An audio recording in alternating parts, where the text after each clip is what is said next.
Guys இப்போ வந்து நம்ம என்ன பார்க்க போகிறோம்னு சொன்னால் வட்டத்தின் பரிதியின் நீளத்துக்கு சமனான நீளமுள்ள ஒரு நேர்கோடை எப்படி நம்ம வரையலாங்கிறத பார்க்க போகிறோம். அப்போ அதுக்கு வந்து முதலாவது நம்ம இங்கே 30 மில்லிமீட்டர் ஆரையுடைய ஒரு வட்டம் வந்து நான் இங்கே கீறியிருக்கேன்.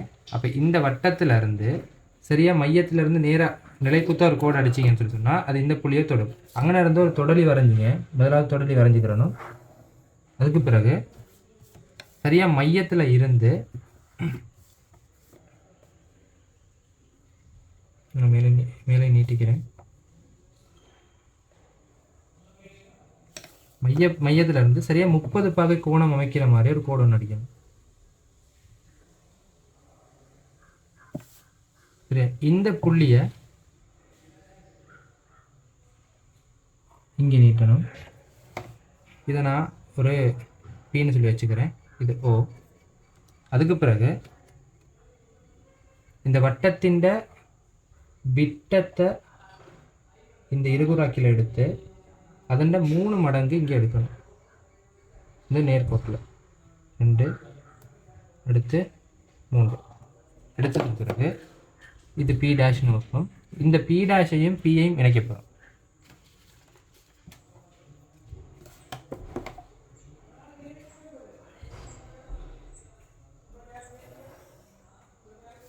இந்த பி டேஷையும் அதாவது பி இன்ட்டு பி டேஷுங்கிற அந்த நேர்கோடு வந்து இந்த வட்டத்தின் பரிதியின் நீளத்துக்கு சமனாக இருக்கும். இப்போ நம்ம வந்து அடுத்து என்ன செய்ய போகிறோம்னு சொன்னால் சைக்ளாய்டு ஒன்று எப்படி வரைய போகிறதுன்றது தான் பார்க்க போகிறோம். சைக்ளாய்டு அப்படிங்கிறது என்னன்னு சொல்லி சொன்னால் இந்த வட்டத்தில் இந்த புள்ளியை பின்னு சொல்லி எடுத்துக்கிறோமே, இந்த புள்ளி வந்து இந்த நேர்கோட்டு பாதை வழியை ஒரு பூரணமாக ஒரு சுழற்சியை ஆற்றுச்சுன்னு சொல்லி சொன்னால் பி டேஷ்னு வைப்போம். இந்த பூரணமாக ஒரு சுழற்சியை ஆற்றும் போது இந்த பீங்கிற புள்ளி இது ஒரு இப்படி ஒரு வளைவான பாதையில் பயணிக்கும் தானே. இந்த பீங்கிற புள்ளி மேலே போயிட்டு திருப்பி கீழே வரும். இதே சரியா இந்த பி டேஷுங்கிற புள்ளிக்கு சரியாக ஒரு பூரண சுழற்சி ஆற்றும் போது வந்து சேரும். அந்த பாதையை எப்படி வரைகிறதுன்னு சொல்லி தான் வரைய போகிறோம். அதுக்கு பேர் தான் நம்ம சைக்ளாய்டுன்னு சொல்லி சொல்கிறோம். அப்போ அதுக்கு வந்து முதலாவது இந்த வட்டத்தை வந்து 12 சம பகுதிகளாக பிரிச்சுக்கிறணும்.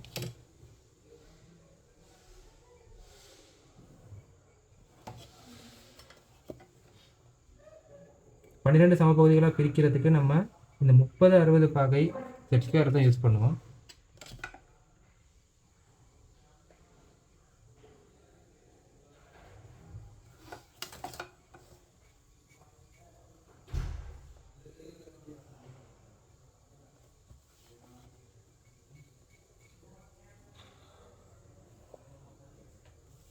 அதுக்கு பிறகு இதில் நம்ம இலக்கமிடணும்.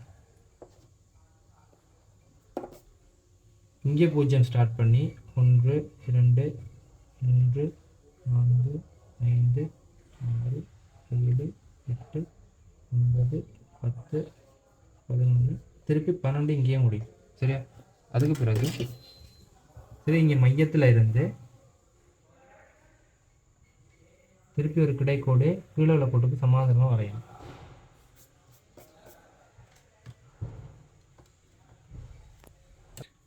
அடுத்தது வந்து என்னன்னு சொல்லிட்டோம்னா நம்ம இப்போ இந்த வட்டத்தை சமப்பகுதிகளாக பிரித்ததுக்கு பிறகு இங்கே இந்த கிடைக்கோடு வரைஞ்சிருக்கோம். இந்த கிடைக்கோட்டில் நான் முதல்ல அப்லோட் பண்ண வீடியோவில் சொன்ன மாதிரி சரியாக இந்த 2πr நீளத்தை வந்து நம்ம இங்கேருந்து இங்கே நேர்கோட்டில் காப்பி பண்ணியிருக்கோம். இந்த ஓபி டேஷுங்கிற இந்த நேர்கோடு தான் இப்போ நம்மளுக்கு என்ன சொல்லுது, இந்த மொத்த வட்டத்தின் பரிதியின் நீளத்தை தருது.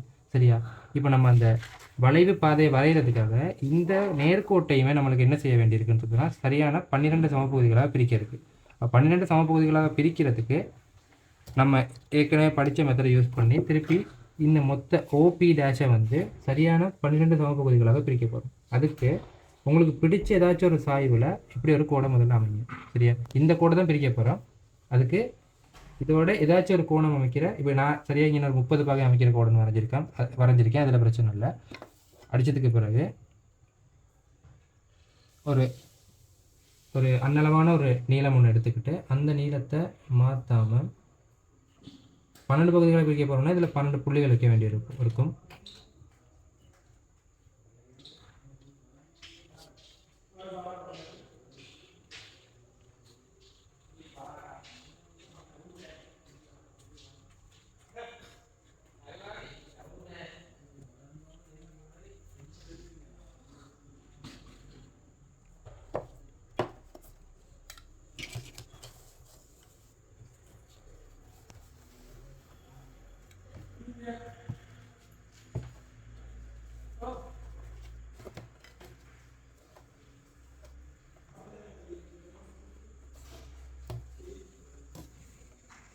அதுக்கு பிறகு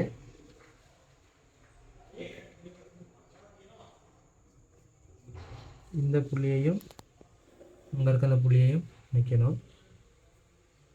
இந்த இந்த இந்த இந்த இந்த டி ஸ்கொயர் இந்த செட் ஸ்கொயரை நம்ம என்ன செய்யக்கூடாதுன்னா நகர்த்தக்கூடாது. இதை மூவ் பண்ணி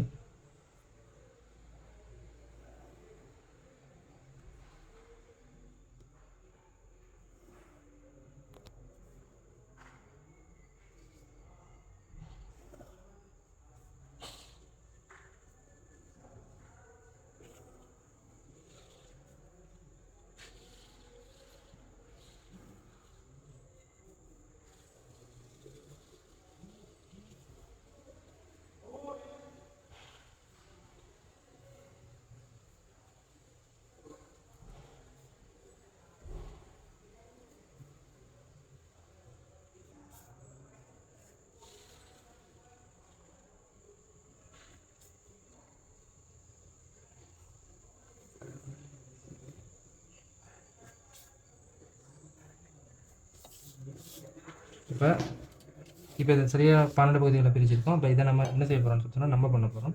இங்கே 0 1 2 3 4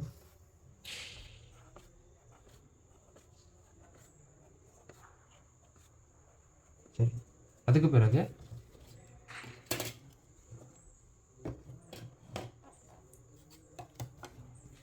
இந்த புள்ளிகளை நேராக வட்டத்தின் மையத்தினோட போகிற அந்த கிடைக்கோடு வரைஞ்சானே அந்த கோடுகளுக்கு நீட்டுறது.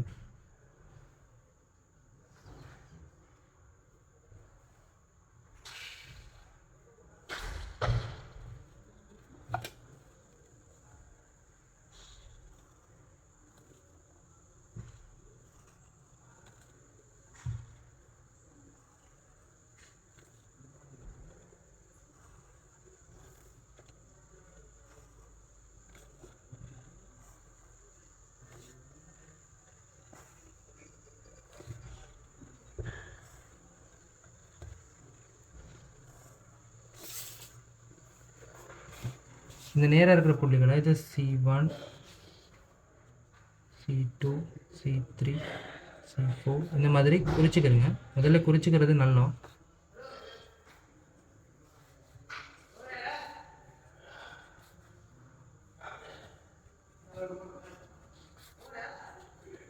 அதுக்கு பிறகு இங்கே 1 11 இந்த இந்த ரெண்டு புள்ளிகளை இணைக்கிற கோட்டுக்கு புள்ளிகளை இணைக்கிற கோட்டை வரையணும். பிறகு 10ஐயும் 2ஐயும் இணைக்கிற கோடு, இந்த கோடு 8 வரைஞ்சிட்டேன். அடுத்து 8ஐயும் 4ஐயும் இணைக்கிற கோடு. அதுக்கு பிறகு 7ஐயும் 5ஐயும் இணைக்கிற கோடு. இந்த கோடுகளில் தான் இந்த இந்த பிங்கிற புள்ளி நகர போகிற அந்த ஒவ்வொரு இடத்தையும் நம்ம இங்கே ப்ரொஜெக்ட் பண்ண போகிறோம். அடுத்து இந்த பிங்கிற புள்ளியை இந்த ஒவ்வொரு கோட்லையும் எங்கே நகரம்னு சொல்லி ப்ரொஜெக்ட் பண்ண போகிறோம். அதுக்கு பிறகு ஒரு விஷயம் சொல்ல மாட்டேன். என்னன்னு சொல்லி சொன்னால், இந்த நடுவில் வரைஞ்சிருக்க கோடு C1 C2 C3 இந்த புள்ளிகள் ஒவ்வொன்றும் என்னத்தை குறிக்குதுன்னு சொன்னால், இந்த மையம் இந்த வட்டம் நகரும் போது நகர்ற புள்ளிகள் தான் இந்த ஒவ்வொன்றையும் காட்டப்படுது. சரியா? இப்போ நம்ம அந்த ஒவ்வொரு புள்ளியும் எப்படி ப்ரொஜெக்ட் பண்ண போகிறோம்னு சொல்லி சொன்னால், C1ல் வச்சு வட்டத்தின் ஆரைக்கு சமனான நீளத்தை இந்த கவராயத்தில் எடுத்துக்கிட்டு C1ல் வச்சு ஒன்றையும் இங்கே ஒன்றுக்கு நேராக வரப்போகுது இந்த கிடைக்கோடு, அதில் ஒரு வில். அதுக்கு பிறகு C2ல் வச்சு இந்த ரெண்டோட வரைஞ்சிருக்க கோட்டில் ஒரு வில். C3ல் வச்சு இங்கே ஒரு வில். திருப்பி C4ல்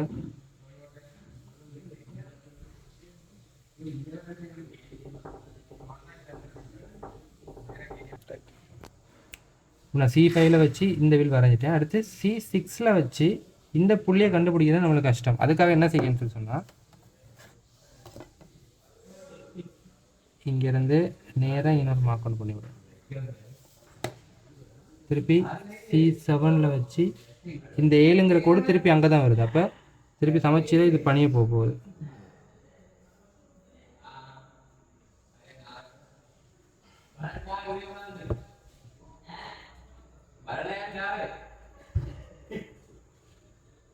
ஒவ்வொரு முறையும் மறந்துடாமல் இந்த புள்ளிகளில் இந்த நடுவில் இருக்கிற புள்ளிகள்லையே வரைஞ்சிங்கன்னா சரி.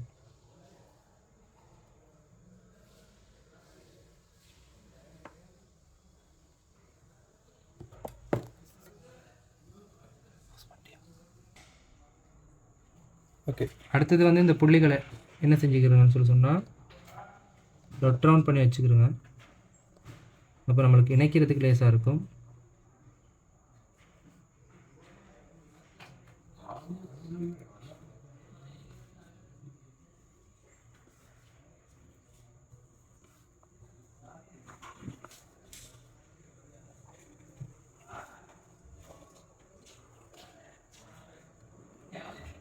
இப்போ இந்த சைக்ளாய்ட் இந்த புள்ளி நகர்ற புள்ளி இந்த புள்ளி எப்படி நகரும்னு சொல்லி அந்த பாதையை விட்டு அந்த ட்ரேசஸ் நம்மளுக்கு கிடச்சிருச்சு. இதுக்கு பிறகு இந்த ஒவ்வொரு புள்ளிகளையும் இணைச்சோன்னு சொல்லி சொன்னால் கிடைக்க போகிற வளைவு பாதை தான் நம்மளுக்கு அந்த சைக்ளாய்டாக இருக்கும். அப்படி நம்ம இணைச்சோன்னு சொல்லி சொன்னால் இந்த சைக்ளாய்டை நம்மளால் பெற முடியும். வரைஞ்சதுக்கு பிறகு இப்போ ஞாபகம் வச்சுக்கிறோங்க, இங்கே மற்றது வரைஞ்சது எல்லாமே கன்ஸ்ட்ரக்ஷன் லைன், அதெல்லாம் கட்டாயம் தின் லைன்ஸில் இருக்கணும். இங்கே வரைகிற அந்த சைக்ளாய்ட் தான் இப்போ நம்ம மெயினாக வரைய வேண்டியதுங்கிறதுனால அதை கண்டிப்பாக டார்க் லைனில் வரைகிறதுக்கு பார்த்துக்கிறோங்க.